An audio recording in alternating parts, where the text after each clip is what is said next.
parents avaient une petite ferme laitière aux portes d'Agen. Et comme bon, c'était trop petit, ils avaient acheté ici à la ferme de la Bosse il y a 50 ans. Mon rêve, c'était de venir y habiter parce que j'adore le site. Mes parents faisaient du lait, qui vendaient une partie en direct aux citadins agenais. Et ensuite, comme j'ai eu l'opportunité et la chance de faire une école agricole où on a appris la comptabilité, donc on a appris comment faire avancer une ferme en apportant un projet, donc en apportant souvent une transformation. Et de là est venue l'idée de transformer le lait en fromage pour amener une plus-value. Du coup, quand j'ai construit ici, j'avais le but de faire une vente directe, une transformation de lait en fromage. Et donc, j'ai commencé par installer le troupeau. Et les années suivantes, j'ai fait une pièce où j'ai commencé à fabriquer. J'ai eu la chance de rencontrer des bergers qui m'ont montré comment ils faisaient le fromage. Et j'ai démarré donc mes premières ventes avec le début du marché à Bon-Encontre.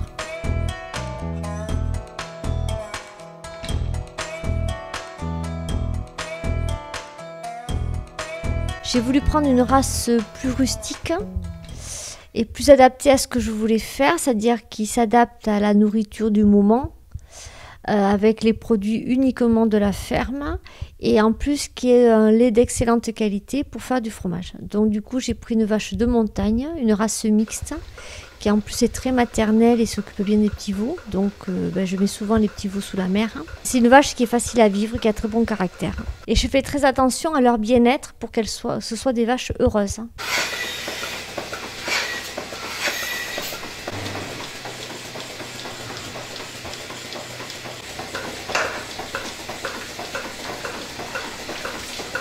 Alors je fais le fromage à l'ancienne, c'est tout simplement du lait chaud, de la traite, de la présure et ensuite je mets du sel pour la conservation et je fais attention à mettre du sel gris de mer pour apporter aussi tous les bons oligo-éléments qu'il y a dans la mer et dans le sel.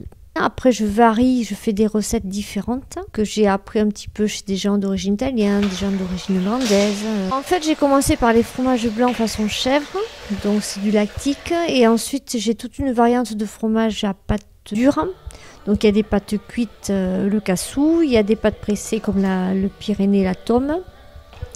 Et ensuite il y a plein de variantes, des pâtes crues, des pâtes molles, enfin il y a une dizaine de sortes. J'ai commencé dans la cave de la maison, sauf que la cave de la maison était trop petite, les mouches sont arrivées en même temps.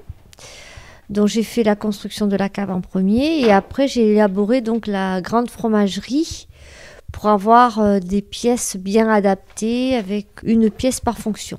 Du coup, je reste sur la vente directe, comme ça je peux le faire déguster aux clients. Ça sort directement de la cave et c'est tout frais.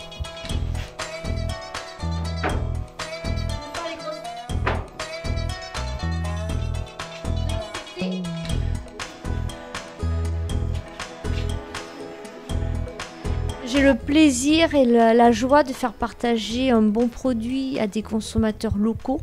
Et c'est ce qui convient à ma vie. Je suis très heureuse parce que je vis dans un lieu que j'aime. Je l'aménage pour moi et pour vous. Je vous fais découvrir une vie que vous ne connaissez pas. J'accueille des enfants qui découvrent la vie à la ferme. La ferme est ouverte au public 4 après-midi par semaine. Les lundis, mercredis, vendredis, samedi après-midi de 13h à 18h. Vous pouvez appeler au 05 53 68 37 95 et même me laisser un message. Je vous remercie. À bientôt.